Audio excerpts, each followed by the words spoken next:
Hello friends, എല്ലാവർക്കും പുതിയ വീഡിയോയിലേക്ക് സ്വാഗതം. അപ്പോൾ നമ്മൾ ഏകദേശം ഒരു 10:30 നമ്മൾ വണ്ടി ശരിയായി. നമ്മൾ അവിടുന്ന് ട്രാവൽ തുടങ്ങിയിട്ടുണ്ട്. നമ്മൾ ഡോൾഫിനൊക്കെ കാണുമെന്നുള്ള അതിയായ പ്രതീക്ഷയിലാണ്. സാധാരണ തിരിച്ചു വരുന്ന സമയത്താണ് ഇത്ര ഡോൾഫിനെ കാണാറ്. പക്ഷേ നമ്മൾ അങ്ങോട്ട് പോകുമ്പോൾ തന്നെ നമ്മളെ കൂടെ 2 ഡോൾഫിൻ ഉണ്ടായിരുന്നു. നല്ല ലക്കായിട്ടാണ് കേട്ടോ തോന്നിയത്. നമ്മളെ കൂടെ തന്നെ ഒരുപാട് സമയം ഉണ്ടായിരുന്നു.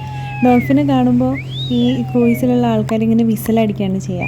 വിസിലടിക്കണ അത് കേട്ടിട്ടാണ് കൂടെ വരണമെന്നൊന്നും അറിയില്ല. അവരിങ്ങനെ വിസിലടിച്ചുകൊണ്ടിരിക്കും. ഭയങ്കര എക്സൈറ്റിംഗ് ആയിരുന്നു കേട്ടോ. കാരണം ഞാൻ ആദ്യമായിട്ടല്ലോ ഡോൾഫിനെ കാണുന്നത്. ഇത്രയും നാച്ചുറലായിട്ട് കാണുക എന്ന് പറയുമ്പോൾ ഒരു എക്സൈറ്റ്മെൻറ്റ് തന്നെയല്ലേ. നമുക്ക് വളരെ അടുത്ത് തന്നെ കാണാൻ വേണ്ടി പറ്റും.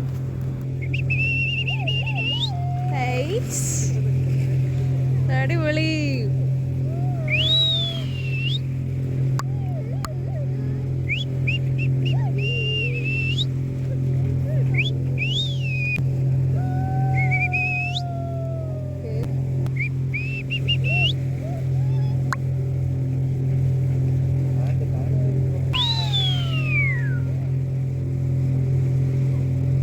ഈ ഒരു ക്രൂയിസിലിപ്പോൾ നമ്മളും വേറൊരു ചെറിയൊരു ഫാമിലിയാണുള്ളത്. ഒരു ഉമ്മയും ഉപ്പയും ചെറിയ 2 പിള്ളേരും.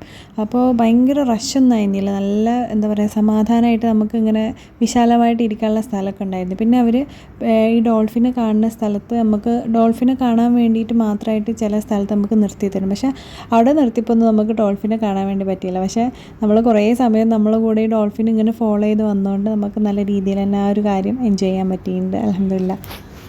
നമുക്കുള്ള ഉച്ചക്കൊക്കെയുള്ള ഫുഡ് നല്ല ചൂടുള്ള നല്ല അപ്പം കുക്ക് ചെയ്ത പോലത്തെ നല്ല ഫുഡ് നമ്മളിങ്ങനെ ട്രാവൽ ചെയ്യുന്നതിൻ്റെ ഇടയിൽ തന്നെ ചെറിയ എന്തെങ്കിലും ബോട്ടിൽ നമ്മളെ ക്രൂയിസിൽ കൊണ്ടുവന്ന് കയറ്റി തരും. നല്ല ഫുഡാണ്, നല്ല ടേസ്റ്റി ആയിട്ടുള്ള ഫുഡ് തന്നെയാണ്. പിന്നെ ഒരുപാട് ഫ്രൂട്ട്സ് നമ്മളെ ഇരിക്കണ അവിടെ വലിയൊരു തളികയിൽ അവർ കൊണ്ടുവന്ന് വെച്ചിരും. പിന്നെ അതേപോലെ തന്നെ അൺലിമിറ്റഡ് ആയിട്ടുള്ള ചെറിയ ചെറിയ ജ്യൂസസ്, അങ്ങനത്തെ ഡ്രിങ്ക്സൊക്കെ ഉണ്ടാവും.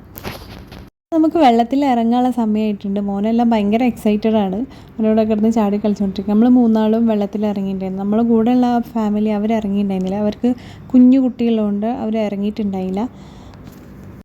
നമ്മൾ വെള്ളത്തിൽ ഇറങ്ങിയിട്ടുണ്ട്. പക്ഷെ ഇവിടെ നല്ല ആഴമുള്ള സ്ഥലമായതുകൊണ്ട് നമ്മൾ ലൈഫ് ജാക്കറ്റൊക്കെ ഇട്ടിട്ടുണ്ട്.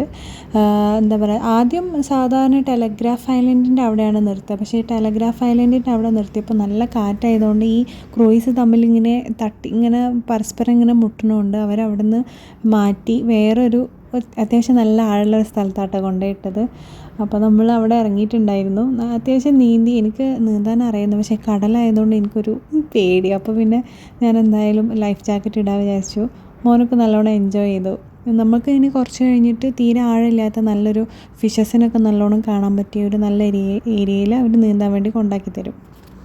ഈ ക്രൂയിസിൻ്റെ മുകളിൽ നിന്നിട്ട് ഇങ്ങനെ നിന്ന് നോക്കാൻ നല്ല ഭംഗിയാട്ടോ. ആ കാറ്റും ആ ചുറ്റുമുള്ള ആ കാഴ്ചകളൊക്കെ കണ്ടിങ്ങനെ എത്ര നേരം വേണമെങ്കിലും നമുക്ക് നിൽക്കാൻ വേണ്ടി പറ്റും.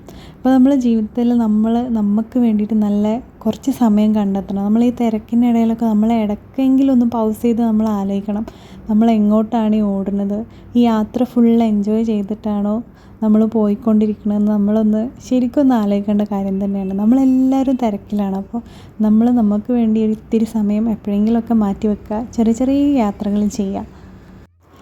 നല്ല മനോഹരമായ കാഴ്ചകളാണ്. ഇതിങ്ങനെ കാണാൻ തന്നെ നല്ല ഭംഗിയുണ്ട് കേട്ടോ. നല്ലൊരു ഫോട്ടോക്കൊക്കെ പറ്റിയ നല്ല അടിപൊളിയായിട്ടുള്ള വ്യൂസാണ് നമുക്ക് കാണാൻ വേണ്ടി പറ്റുക. നല്ല ബ്യൂട്ടിഫുൾ ആയിട്ടുള്ള വ്യൂസാട്ടോ. ഇതൊക്കെ കണ്ട് എന്തൊരു ഭംഗിയാണ്. ഇതൊക്കെ കാണുമ്പോൾ നമുക്ക് ചിന്തിക്കാൻ പറ്റിയൊരു കോട്ടാണ് ഇപ്പോൾ ഞാൻ പറയാൻ പോണത്.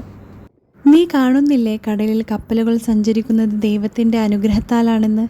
അവൻ്റെ ദൃഷ്ടാന്തങ്ങളിൽ ചിലത് നിങ്ങളെ കാണിക്കാനാണിത്. നന്നായി ക്ഷമിക്കുകയും നന്ദി കാണിക്കുകയും ചെയ്യുന്ന ഏവർക്കും ഇതിൽ ധാരാളം തെളിവുകളുണ്ട്. നല്ല ചിന്തകളൊക്കെ സമ്മാനിച്ച് നമ്മൾ യാത്ര ഇങ്ങനെ കണ്ടിന്യൂ ചെയ്യുകയാണ്. ഇതിൻ്റെ ഇടയിൽ നമ്മൾ ഫുഡ് കഴിച്ചിട്ടുണ്ട്. അതേപോലെ തന്നെ നമ്മൾ കുളി കഴിഞ്ഞിട്ടുണ്ടെങ്കിൽ ഡ്രസ്സ് ചെയ്യാൻ വേണ്ടി ചെറിയൊരു ടോയ്ലറ്റ്, വളരെ ചെറുതാണ്. നമ്മൾ പിന്നെ കുറച്ച് ആളേ ഉണ്ടായുള്ളൂ. അതുകൊണ്ട് പിന്നെ അങ്ങനെ വൃത്തികേടായിട്ടൊന്നും തോന്നിയില്ല. നമുക്ക് ഡ്രസ്സൊക്കെ എടുത്ത് തരാൻ നമ്മൾ ആരെങ്കിലും ആ ഡോറിൻ്റെ പുറത്ത് നിർത്തണം. അല്ലാതെ നമുക്ക് ഡ്രസ്സൊന്നും ഇടാൻ വേണ്ടിയിട്ടുള്ള സ്ഥലമൊന്നും ആ ടോയ്ലറ്റിലുണ്ടായില്ല.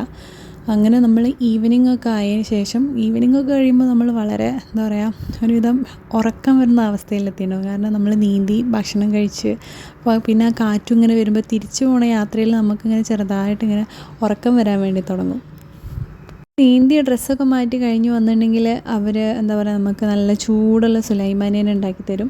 പിന്നെ വേണമെങ്കിൽ നമുക്ക് വിശക്കുന്നുണ്ടെങ്കിൽ ഫ്രൂട്ട്സ് ഇഷ്ടംപോലെ ഫ്രൂട്ട്സ്, ഇഷ്ടംപോലെ പഴം, ഓറഞ്ച്, എല്ലാ ഐറ്റം ഫ്രൂട്ട്സും വലിയൊരു തളികയിൽ അവിടെ വെച്ചിട്ടുണ്ടാവും. പിന്നെ നമുക്ക് ആവശ്യമുള്ള അത്രയും കഴിക്കാൻ വേണ്ടി പറ്റും. പിന്നെ ചെറിയൊരു എന്താ പറയുക കത്തിയും അവിടെ വെച്ചിട്ടുണ്ടാവും, നമുക്ക് ആവശ്യത്തിനനുസരിച്ച് കഴിക്കാൻ വേണ്ടി പറ്റും. പിന്നെ കുട്ടികളൊക്കെ ഉള്ള ആൾക്കാരാണെങ്കിൽ എക്സ്ട്രാ എന്തെങ്കിലും സ്നാക്സ് എന്തെങ്കിലും വേണമെങ്കിൽ നമുക്ക് കൊണ്ടുപോകാം. അപ്പോൾ നമ്മൾ ഈ യാത്ര എല്ലാവർക്കും ഇഷ്ടപ്പെട്ടെന്ന് വിചാരിക്കുന്നു. കണ്ട് സപ്പോർട്ട് ചെയ്ത എല്ലാവർക്കും ഒരുപാട് താങ്ക് യു. Bye bye.